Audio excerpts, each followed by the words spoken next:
Boa noite, irmãos. Vamos continuar o estudo, aquele que foi começado durante o período do Carnaval, que houve aquela apostila, né, a felicidade pela leveza do Espírito.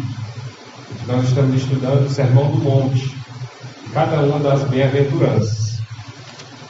Mais recente nós tínhamos visto sobre os misericordiosos, vimos sobre os puros de coração, e hoje vamos estudar sobre a felicidade dos pacificadores, que está lá no versículo 9 de Mateus 5.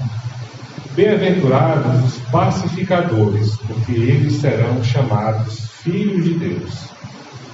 Vamos lá. Senhor Deus Pai, te agradecemos, Senhor, pelo tempo aqui que estamos reunidos na tua casa, agradecemos por cada um que pôde chegar até aqui, que possamos aprender mais, Senhor, da tua palavra, possamos, Senhor, viver em paz e promovendo a paz, Senhor, de quer que nós venhamos. Obrigado por cada um aqui, abençoa aqueles que não puderam vir. Seja conosco, Senhor, nesse tempo, nos guarde de todo mal. Em nome de Jesus, amém.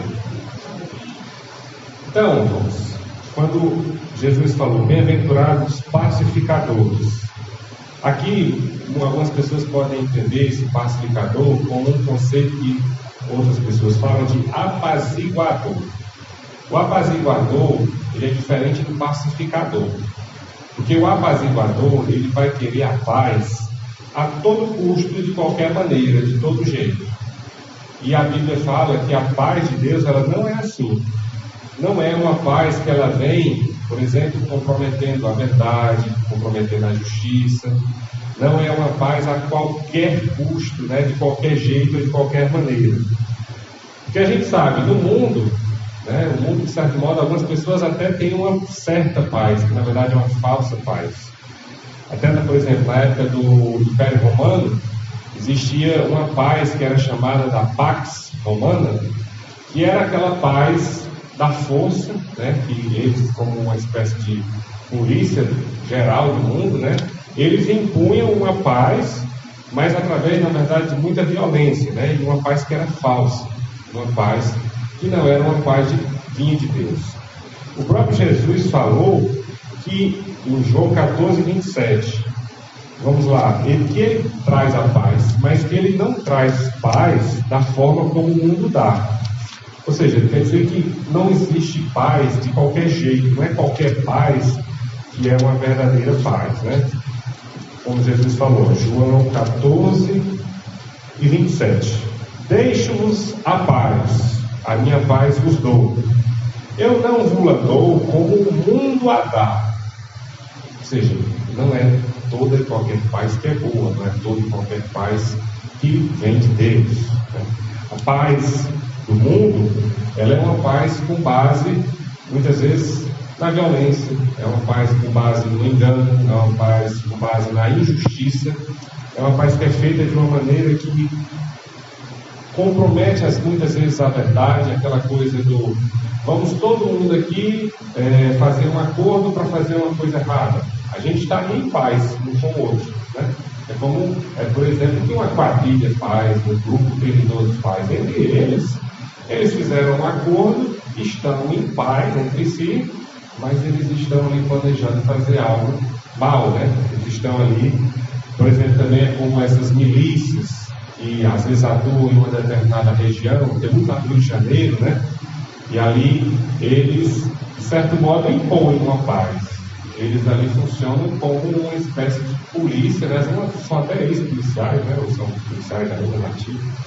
E eles controlam a região, fazem ali todo um abuso de direito naquela região.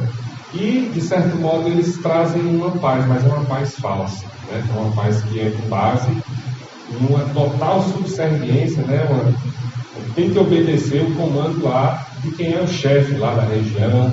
Às vezes é o que acontece, por exemplo, aqui, facções criminosas, né? Às vezes eles não fazem acordos, né? Eles estão em briga ali, mas depois de um certo tempo eles fazem um acordo, fazem uma trégua e tem uma paz ali, né? Então, o que nós estamos vendo aqui, quando nós vamos estar os pacificadores, é exatamente a paz de Deus, a paz que vem de Deus. E como a gente já viu, não é qualquer paz, não é paz de qualquer jeito. Por exemplo, vamos ver mais ainda alguns conceitos sobre o que não é paz. A paz, por exemplo, não é a paz de cemitério. Pensa num lugar bem tranquilo, é um cemitério, né? Lá não tem ninguém fazendo zoado, não tem ninguém brigando, não tem ninguém fazendo confusão. Lá tem uma paz. Então, não é esse tipo de paz.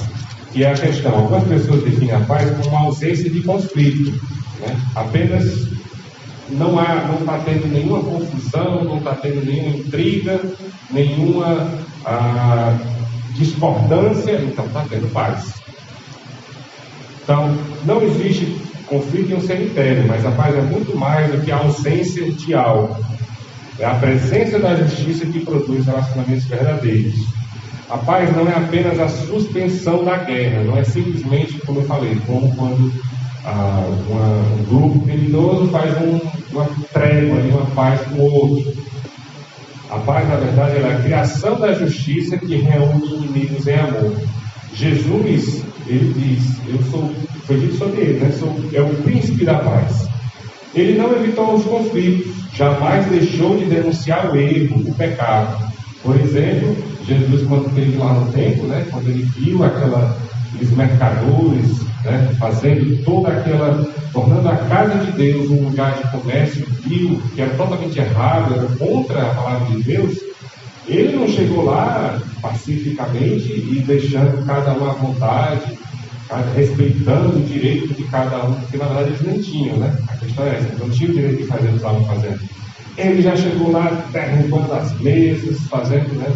Totalmente, dizendo, isso está errado. Isso que vocês estão fazendo aqui não é da vontade de Deus, não é do acordo com o que Deus mandou. E no fim acabaram matando ele, porque ele, né, se recusou a aceitar a paz do mundo. Então ele veio justamente para trazer a paz de Deus. Então, como a gente falou também, não é uma trégua. Existe essa grande diferença entre trégua e paz. Como eu falei, a trégua é só uma suspensão ali de uma briga, de um conflito, mas o problema não foi resolvido. Aquilo dali, muitas vezes, essa trégua vai ser só para se rearmar, vai ser para se preparar para a próxima briga, se preparar para o próximo conflito. Isso, de fato, não é paz. Então, a paz vem quando a verdade é conhecida, o problema é resolvido e há um real acordo, as partes se abraçam, um real, de acordo com a vontade de Deus, as partes se alinham um com o outro. Também não é fuga de confronto, não é simplesmente eu vou fugir da briga. A Bíblia nunca se esquiva dos problemas, não é uma paz a qualquer preço. Não é, por exemplo, você ver alguém cometendo algo errado, uma injustiça contra outra pessoa, e aí você diz, não, eu sou da paz, eu não quero briga, eu não vou fazer nada. Então você vê, por exemplo, como foi aqui o próprio bom samaritano que a gente viu. O bom samaritano, ele, ao ver aquela pessoa que foi atingida pelos ladrões, ele poderia, sendo da paz, de repente, como até pensaram o sacerdote levita que passaram antes, ele disse, não vou me meter nessa história. Isso daqui, não sei o que aconteceu, pode ser que esse homem aqui, ele é um bandido, pode ser que ele está aqui todo ensanguentado, porque ele mereceu, porque ele fez alguma coisa de má, pode ser que os bandidos que bateram nele estão aqui perto e vão atacá-lo de novo. Então, a paz, ela não é simplesmente você fugir de um confronto justo, de você fugir de tem algo acontecendo que você precisa agir e você vai simplesmente fugir. O que é diferente do que está lá em Provérbios, que diz que o tolo, né, ele vê o mal e ele passa adiante. Ele tem que fazer essa diferença, né? Vai ter situações em que você vai ver um problema ali, está acontecendo uma briga, está acontecendo ali uma confusão, vai ter algumas das situações que é melhor você não se meter. Pode ser que ali você acabe até morrendo ou machuque alguém. Vai ter situações, mas outras que não, você realmente o certo é chegar lá e ajudar, é chegar lá e tentar evitar aquilo. Então a paz vai ter alto preço, custou o sangue de Cristo. Não foi uma paz assim que ele simplesmente chegou aceitando o modo como os judeus estavam vivendo, não aceitando os pecados deles. Ele chegou mesmo e falou o problema que eles estavam cometendo, os pecados que eles estavam fazendo. Então, não existe uma paz que ela vem de um modo barato, que ela vem fácil. A paz, ela muitas vezes vai exigir um grande esforço, ela vai exigir um sacrifício. E o exemplo de Cristo é que o sacrifício máximo que ele fez na cruz, né? Tudo que ele fez foi para nos trazer a paz. Então, proclamar a paz onde não há paz é uma obra de um falso profeta, que é como na Bíblia fala que vai haver no período do anticristo. Ele vai proclamar uma paz no mundo, ele vai fazer ali um acordo entre os árabes e Israel, vai fazer uma paz, vai até permitir que seja construído o templo em Jerusalém, mas tudo isso é uma falsa paz. A própria Bíblia mostra como é que ele vai quebrar esse acordo. Os judeus, eles querem paz com os árabes para poder construir o templo deles lá, né? O templo de Deus. Que eles estão até atrasados, né? Estão totalmente errados, não acreditam em Jesus. E aí eles querem ter o direito de construir ali o templo em Jerusalém. Mas os árabes não vão permitir. O anticristo, quando ele chegar, vai fazer um acordo de paz entre eles, para que seja feito o terceiro templo. E aí ele vai quebrar esse acordo, que é uma paz falsa, é uma paz que não vem de Deus, porque ele vai chegar lá nesse tempo e dizer: quem é para ser adorado aqui sou eu, porque eu sou Deus. Então é uma falsa paz, é uma falsa promessa de paz. E a realidade da paz que ele vai fazer, causando uma interrupção do conflito entre os árabes e os israelenses, né? A gente vê sempre nas notícias, né, como está lá. Desde 7 de outubro eles tiveram aquele ataque, depois Israel foi contra o Hamas, está perseguindo eles, está tentando eliminar esse grupo terrorista, e essa paz que o anticristo vai promover provavelmente talvez vá encerrar esse conflito, mas é uma falsa paz, é uma paz que não vem de Deus. Outra questão: a paz, ela não é por meio do sacrifício da justiça. Nunca se procura a paz à custa da justiça, ou seja, você tem uma questão ali, você não conseguirá a paz entre duas pessoas, a não ser que elas tenham percebido o pecado, a culpa e o erro, da amargura e do ódio, e que tenham resolvido levá-los diante de Deus e corrigi-los. Ou seja, tem duas pessoas brigando ali, um está com raiva da outra, outro está com muito ressentimento do outro, estão ali numa briga bem feia. E se você realmente cada um vai para o seu lado e se separa. Não, aqui não vai, você não dá certo ficar junto. E não resolver o problema do pecado, que foi o que causou aquela briga, não há, de fato, uma verdadeira paz. E pode ser que a qualquer momento os dois se encontrem novamente e dali a briga vai voltar, né? Ou seja, você tem que realmente, ao seu pacificador, como Jesus falou, bem-aventurados os pacificadores, vai ter que se tratar do pecado, que é a raiz, né, dessa briga, dessa confusão, do que está acontecendo ali naquelas duas pessoas. E não é também, a paz também não é por meio do sacrifício da verdade. Não é por meio de, por exemplo, comprometer a Bíblia, comprometer os mandamentos de Deus. A Bíblia fala de irmãos que eles vão viver desordenadamente, vivendo contrário à Bíblia. E a Bíblia fala que os erros, né, de quem especialmente usa o nome de Deus de modo errado, tem que ser denunciados. Então, uma paz que há com esse tipo de irmão é uma paz errada. Porque você não está denunciando os erros, não está trazendo, olha, isso aqui está errado. A Bíblia não fala dessa forma. E isso muitas vezes vai gerar uma confusão, vai gerar uma briga. A outra pessoa não vai gostar de ser reprimida, não vai gostar de ser admoestada. Logicamente, nós temos que fazer isso com amor, temos que fazer isso com respeito, não pelo pecado da pessoa, mas pela própria pessoa. Às vezes ela está ali enganada, ela está ali sinceramente errada, mas ela precisa o quê? De amor. Se você chega e fale um erro, de uma maneira que a pessoa entenda, você tem que ser firme, mas ela tem que entender o erro, tem que entender o que está acontecendo ali, que faz ela pensar daquela maneira. Então não há unidade fora da verdade.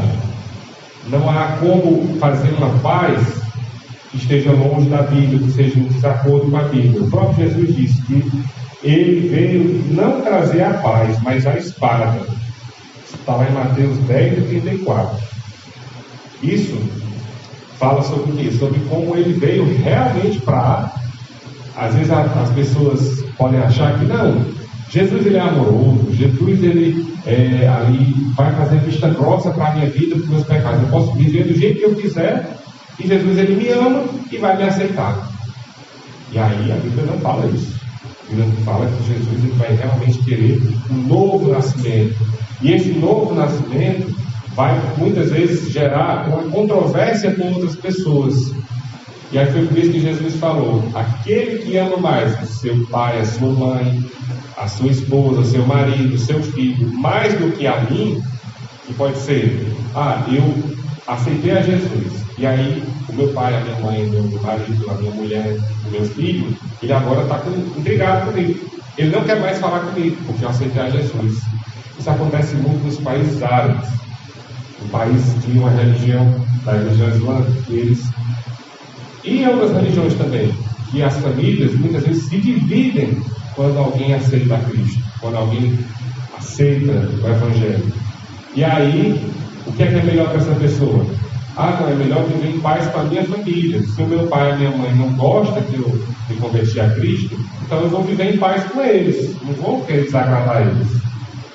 E aí, foi o que Jesus falou: que aquele que amar mais o pai, a mãe, a mulher, o marido, o filho, qualquer pessoa, mais do que a ele, não é digno dele.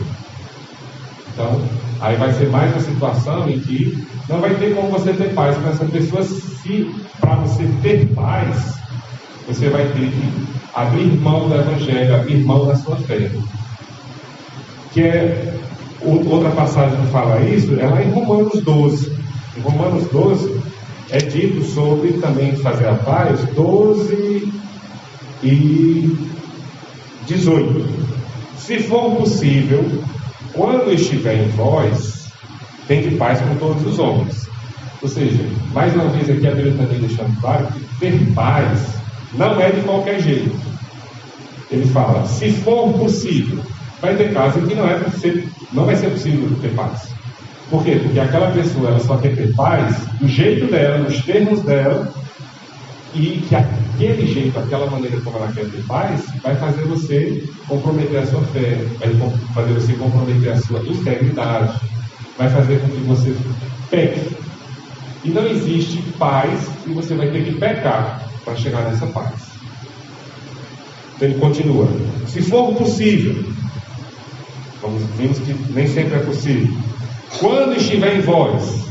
E aí, a paz aqui é: eu poderia ter essa paz, e é só uma questão mesmo da minha vontade. Pode ser que eu estou magoado com essa pessoa me afrontou, essa pessoa me injuriou, né? Que injúria, a pessoa me falando mal de você, esculhambando, fazendo todo tipo de coisa contra você. E aí, essa pessoa, digamos que elas em algum momento se arrepende e quer fazer as pazes com você. Ela diz: não, perdoa, não aceito seu pedido de paz. E aí, se só está dependendo de você perdoar e ter essa paz, então, se você não fizer isso, você vai estar pecando. E aí ele continua: se for possível, quando estiver em vós, aí tende paz com todos os homens. Ou seja, tem que atender esses critérios. Tem que ser uma paz em que você vai realmente obedecer a palavra de Deus, você não vai se comprometer de maneira errada, não vai ter que passar por cima de nenhum mandamento, não vai ter que cometer nenhum pecado para atingir essa paz.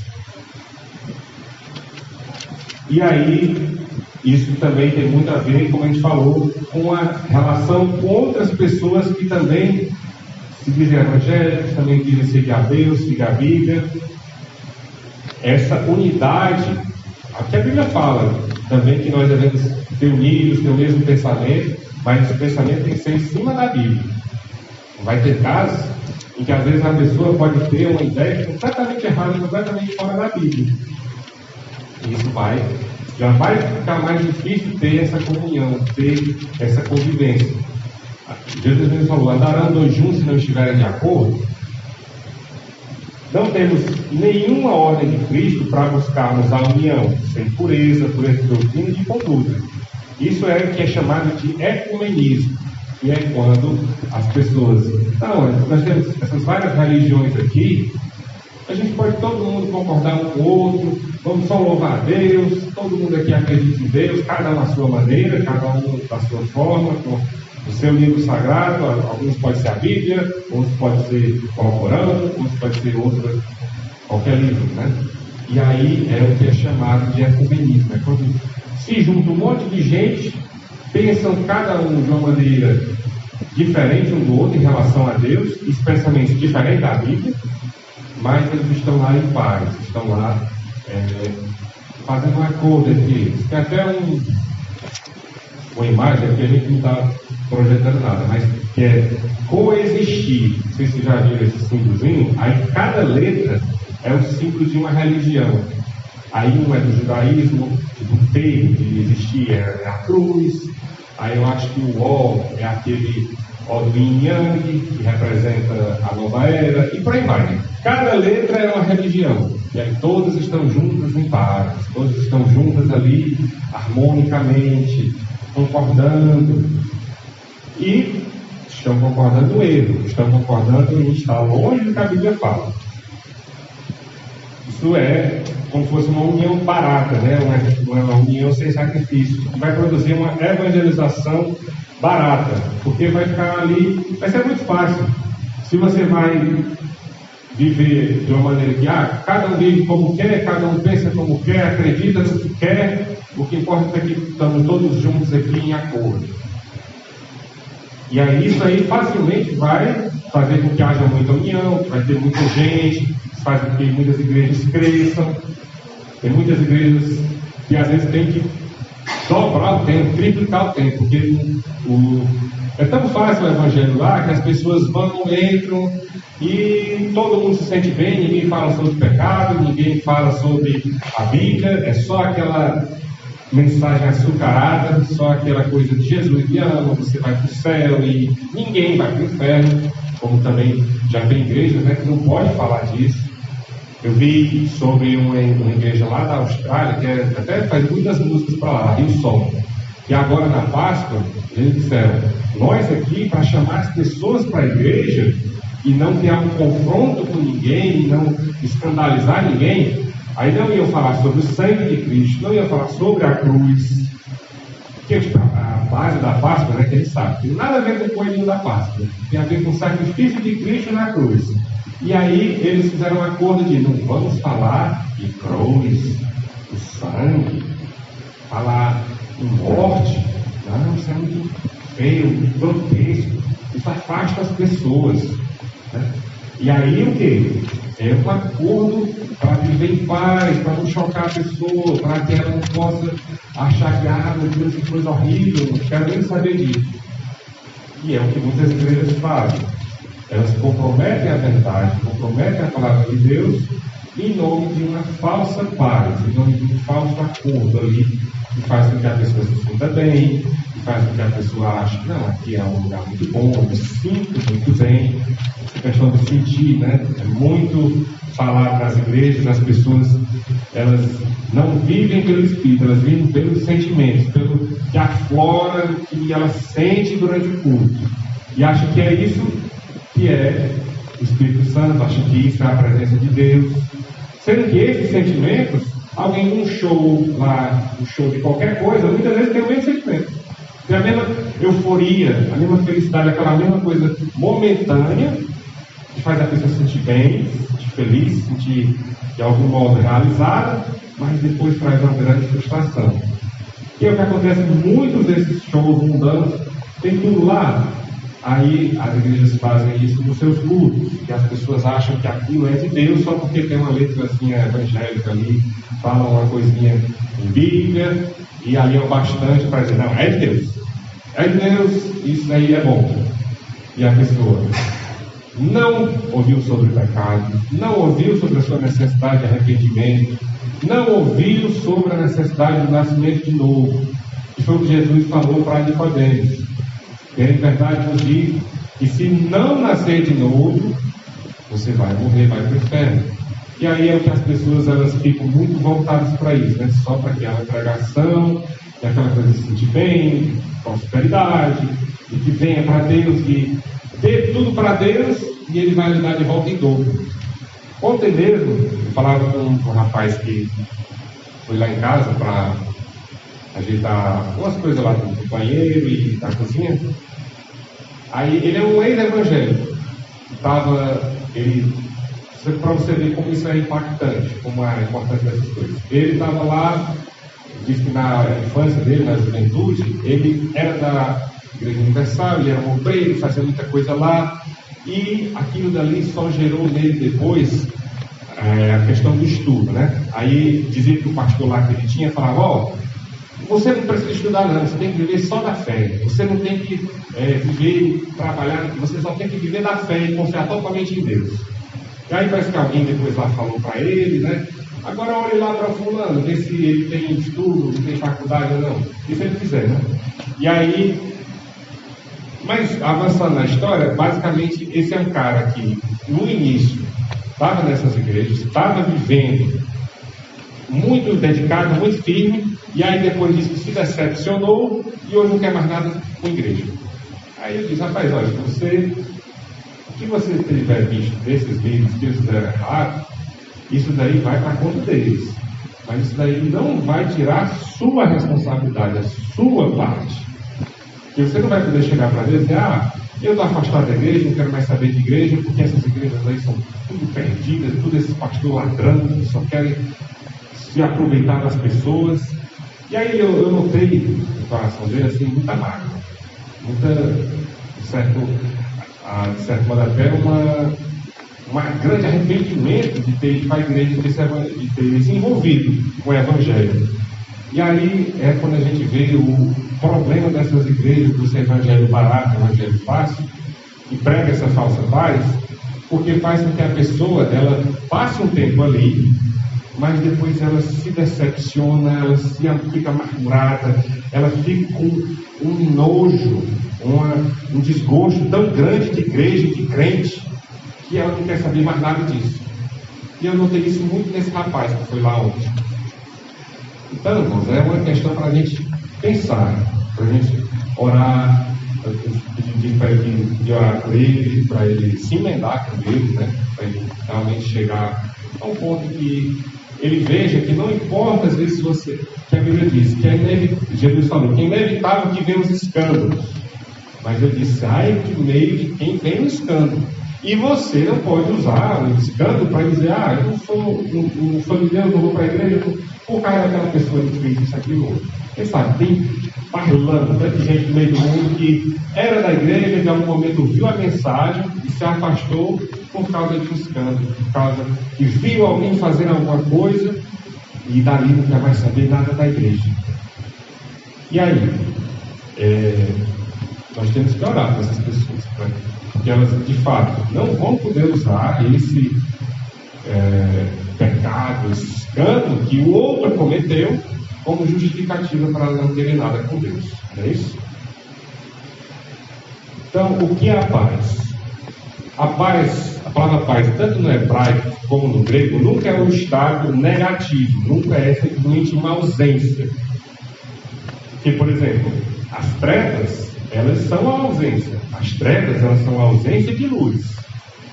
Não existe trevas por si só. O que existe é a ausência da luz.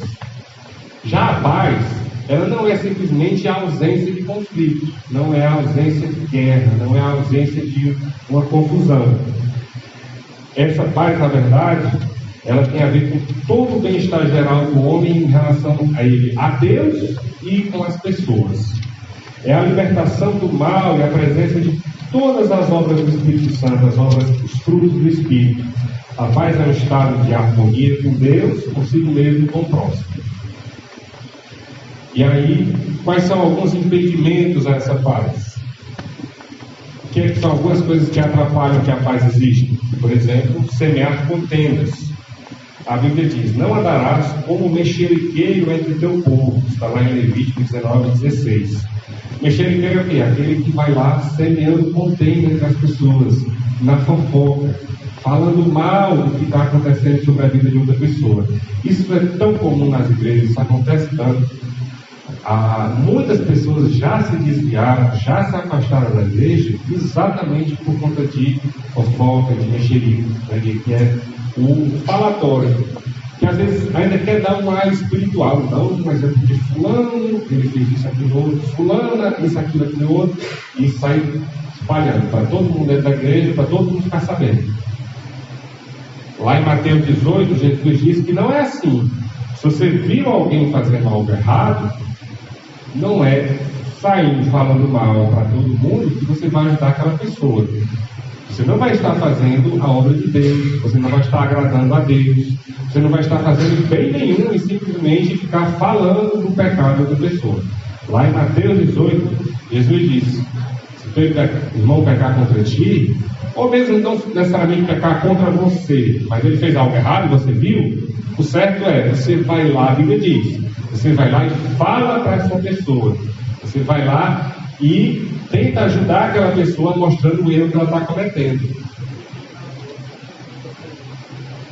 Não é por meio de fofoca, não é por meio de falatório devido dos erros, do pecado de uma pessoa, que você vai ajudar ela ou fazer o bem, né? Não vai sair de, não, eu sou espiritual, olha, eu não faço essas coisas, olha o que esse outro aí está fazendo, está agindo dessa forma, e aí sai espalhando para todo mundo que conhece. Esse daí está fazendo obra de Satanás, obra do diabo. Esse é um dos pecados que a alma de Deus mais aborrece, semear contendas entre os irmãos. É interessante isso também, a gente vê, está lá em Provérbios, que Deus deixa claro as 6 coisas que o Senhor odeia, 7 coisas que Ele detesta. Interessante que isso aqui já é um escalado, vocês vão ver, Provérbios 6, 16 a 19. As 6 coisas que o Senhor odeia, mas na verdade são 7 coisas, e essa 7ª coisa Ele detesta, odeia, vai se colocar contra a pessoa que comete esse pecado. Então vamos ver.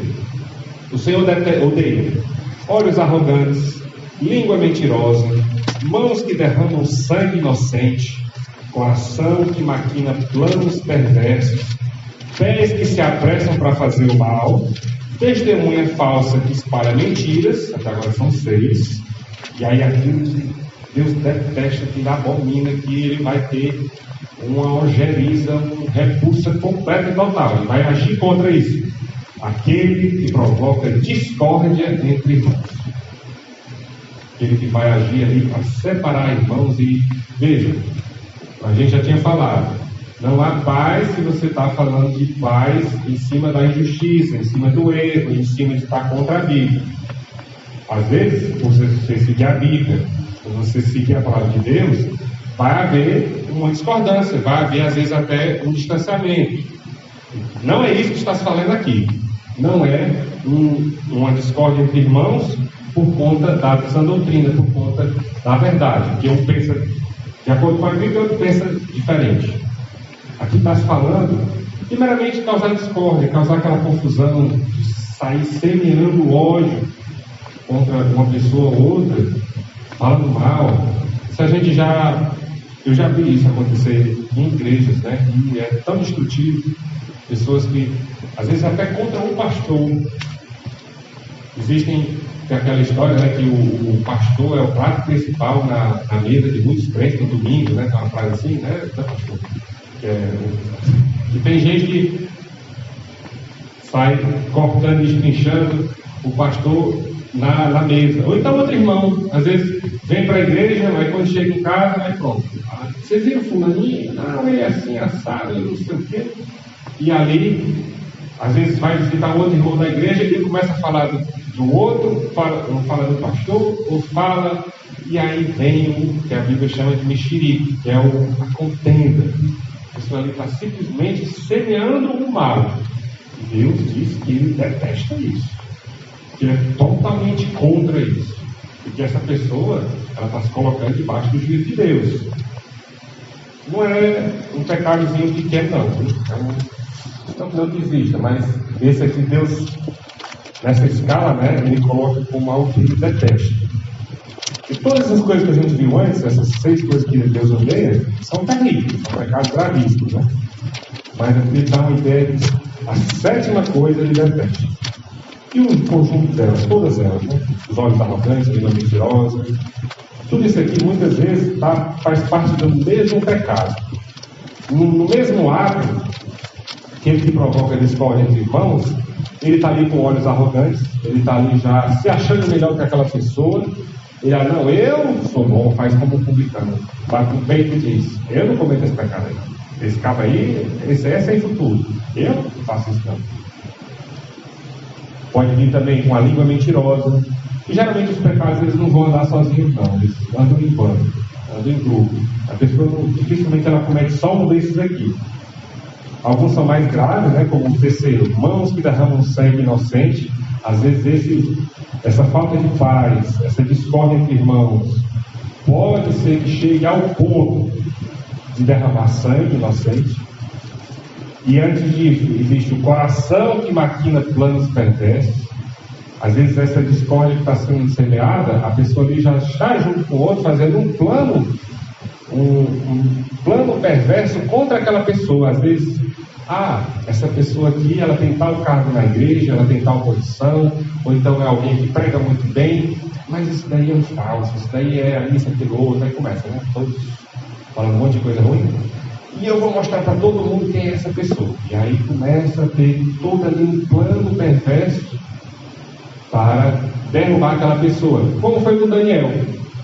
Daniel estava lá na Babilônia, servindo ao rei, era um homem justo, era um homem íntegro. Procuraram na vida dele algum defeito. Acharam o quê? Nada. Eles viram que a vida de Daniel era uma vida pura, era uma vida íntegra. Mas mesmo assim queriam derrubá-lo. E aí, no plano perverso que maquinaram contra ele, eles viram que se for para derrubar esse cara aí, eu vou ter que usar a própria fé dele, o fato de que ele acredita em Deus para derrubar ele. E aí foi quando fez aquele plano, né, de fazer com que o rei colocasse um decreto, dizendo que ninguém pode orar para outro Deus ou outra entidade, senão o próprio rei, durante 30 dias. E Daniel obedeceu esse decreto? Não. E ele ainda orava na janela, que era como ele fazia. E o povo viu e ele na hora, no primeiro dia do decreto, já foi preso. Ou seja, ali já gerou uma discórdia. Os sátrapas, né, os governadores lá do Egito, da Babilônia, que queriam derrubar Daniel, fizeram todo esse plano maligno para derrubá-lo, para fazer com que ele fosse atingido. E às vezes pode acontecer dentro da igreja também, irmãos. Isso é algo terrível, abominável, não é isso? Continuando aqui, nós temos o exemplo principal. Semear contendas, já vimos isso. E de onde vêm essas contendas, né? Essas contendas, elas partem de alguém que está ali vivendo conforme o espírito de Satanás. Ele foi o primeiro que quebrou a paz, quebrou os mandamentos de Deus e foi o primeiro a cair no pecado. E daí onde houve a separação entre o homem e Deus. Nós temos que entender, a falta de paz, ela começa entre a falta de paz entre o homem e Deus. Quando Satanás caiu e aí ele começou o pecado, e depois veio atingir o homem, ele fez a separação entre ele e Deus. Ele era um servo de Deus, mas escolheu se rebelar contra. Escolheu, eu quero a glória e a honra para mim. E aí dali começou a falta de paz. As guerras começaram dali. Começaram no coração. Começaram no desejo de ser mais, no desejo de soberba, de se achar melhor, né, do que os outros. E aí, daí onde vem a falta de paz na vida das pessoas.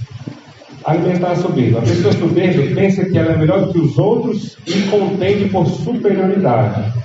Muitas vezes existe guerra e contenda entre os irmãos, porque um quer de algum modo uma preferência, quer uma proeminência, quer estar ali à frente. Isso aconteceu até entre os discípulos de Jesus. Lembra daquela passagem em que eram dois deles que estavam perguntando, inclusive a mãe deles que veio perguntar: Senhor, lá no teu reino, que um filho meu sente na tua esquerda e o outro sente na tua direita. Né? Ali já mostrando como eles queriam que houvesse uma proeminência. Isso já gerou contenda entre eles também. Por que você não quer isso? Você acha que é melhor do que a gente, que é mais espiritual do que eu, já é melhor do que eu para sentar ao lado de Jesus? E aí já foi ali um exemplo de Jesus, na hora já chegou, ó. Quem quiser ser grande no reino de Deus vai ter que ser o último, já mostrando a importância da humildade e a consequência da soberba. Aquele que quer ser o primeiro, na verdade, vai ser o último. E aquele que for o último, for mais humilde, for mais simples, esse, na verdade, vai ser o primeiro. E aí, nós vamos para ver o exemplo de Cristo. Partindo desse princípio de que muitas guerras e contendas, né, a falta de paz, elas vêm a partir do coração, que foi o tema da outra mensagem, né, que nós tivemos, sobre o coração puro. Nós temos o exemplo de Cristo.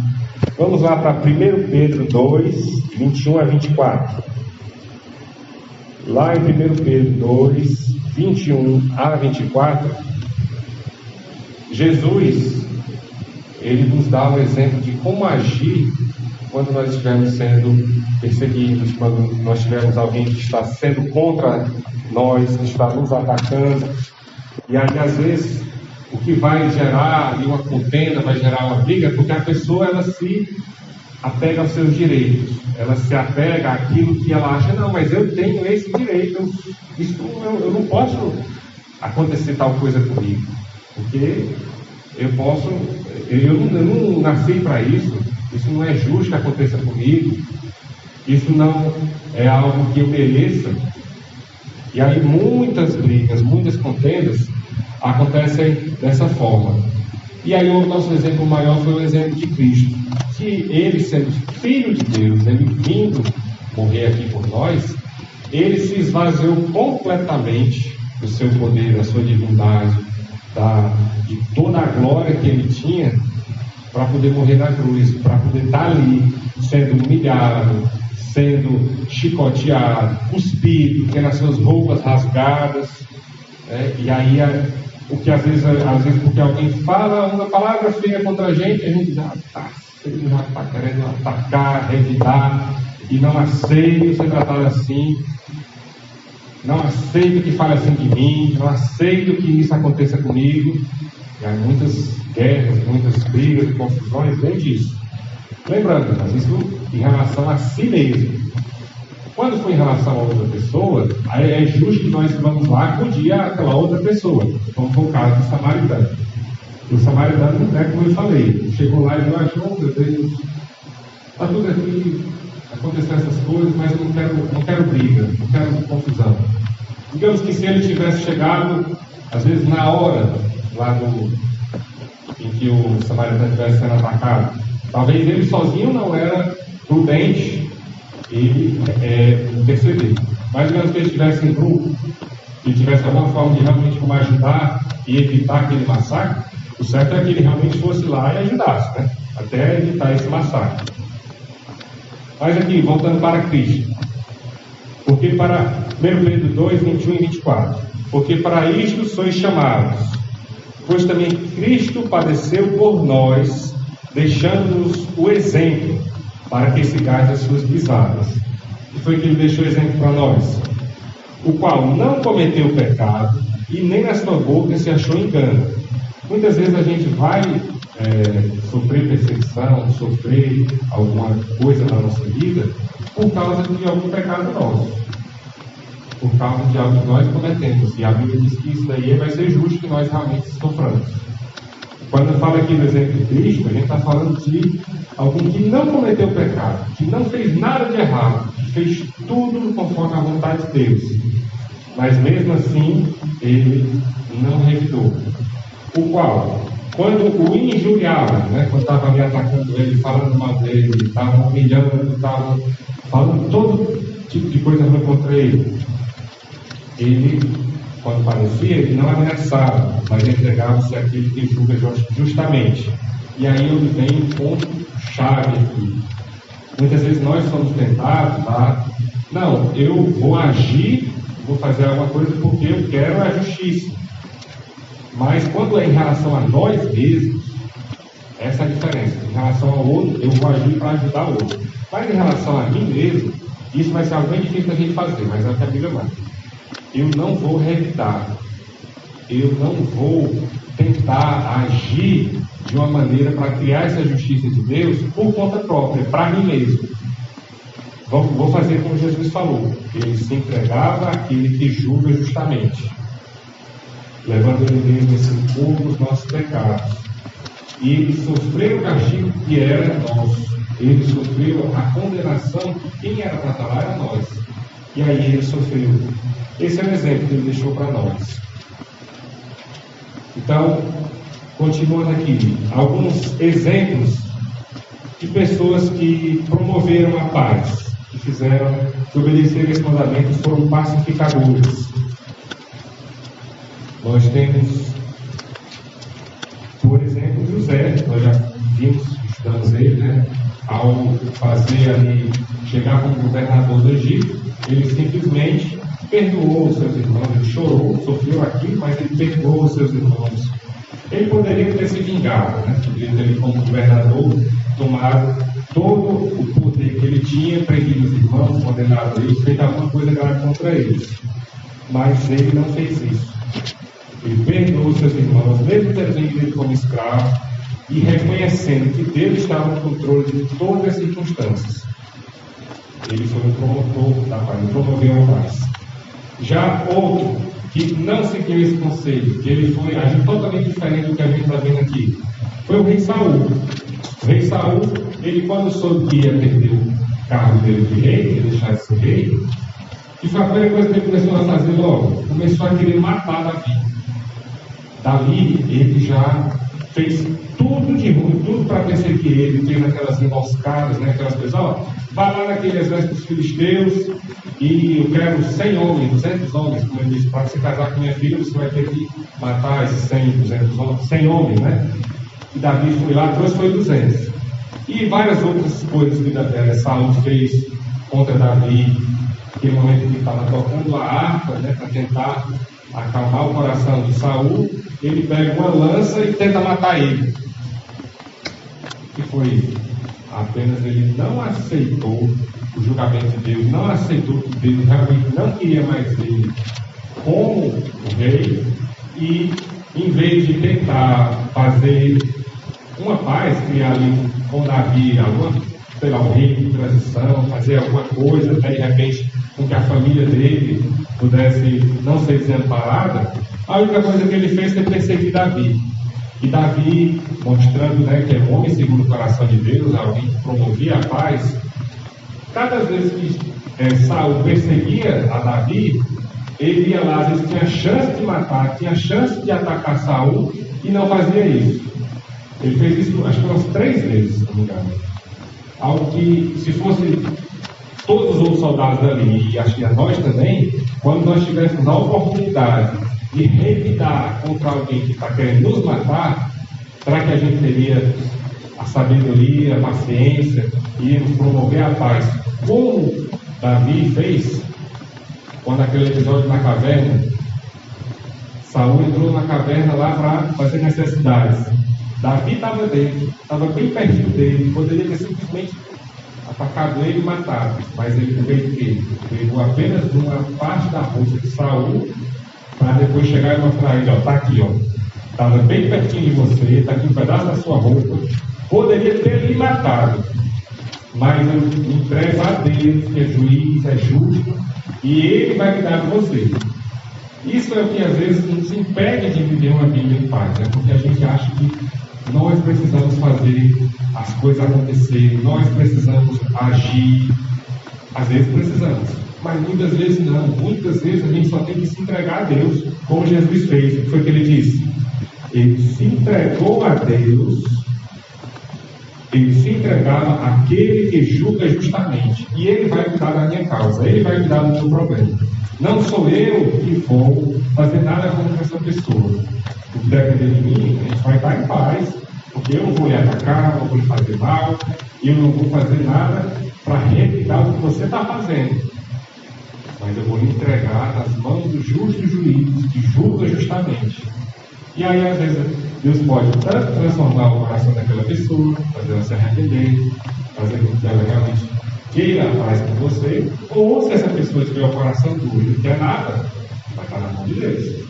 Vai enfrentar o juízo de Deus, vai sofrer aquilo que Deus tiver como condenação pelo pecado que ela cometeu.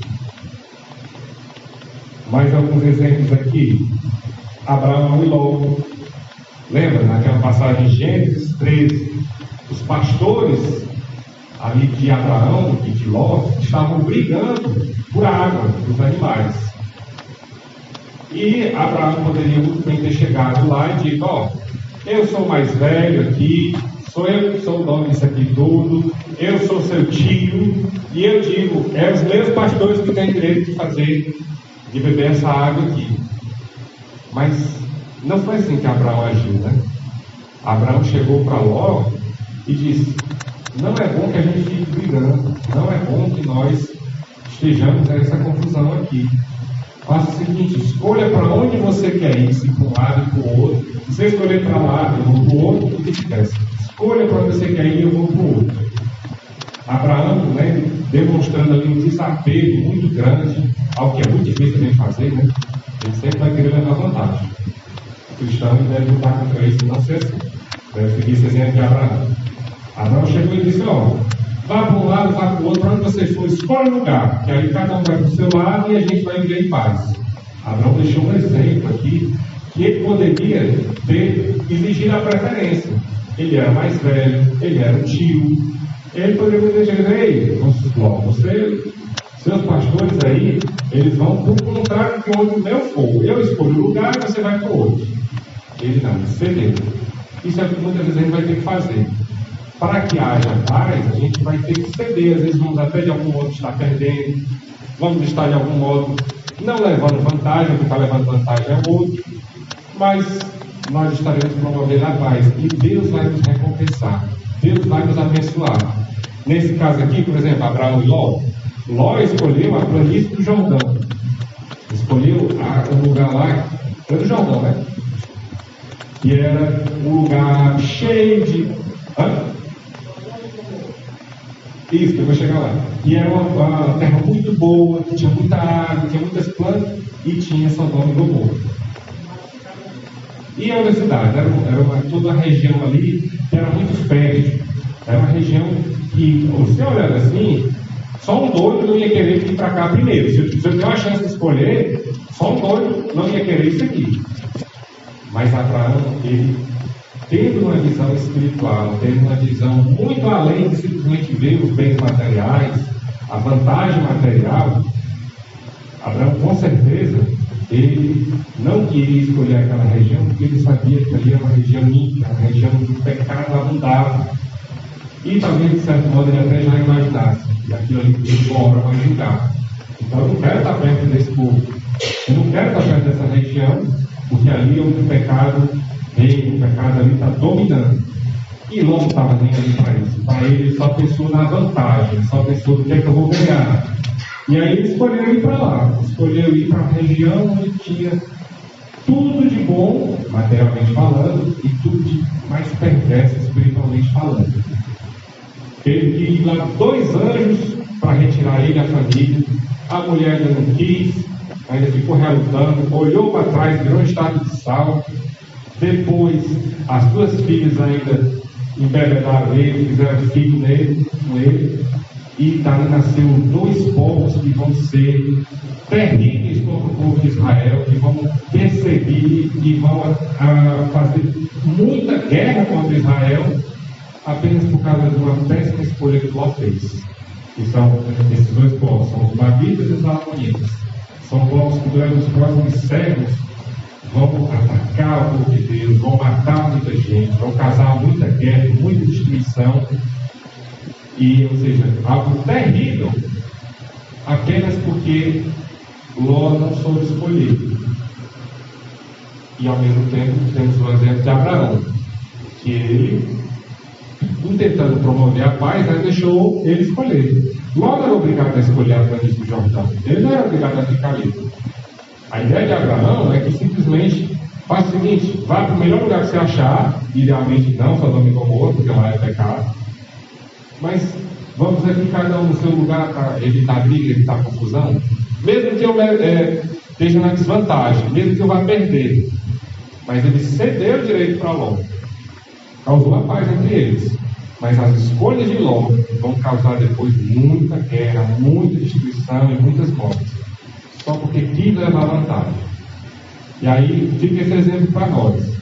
Muitas vezes é melhor que a gente saia perdendo no primeiro momento, na primeira vista, para a gente ganhar muito mais as bênçãos de Deus, do que às vezes eu vou levar vantagem, eu vou impor a minha vontade, eu vou escolher o que é melhor para mim, não importa o que aconteça, e lá na frente a gente quebra a cara. A gente sofre a consequência, porque não seguiu esse exemplo. Amém, irmãos? Que nós possamos viver isso e viver para a honra e glória de Deus, que é o melhor para as nossas vidas. Vamos orar.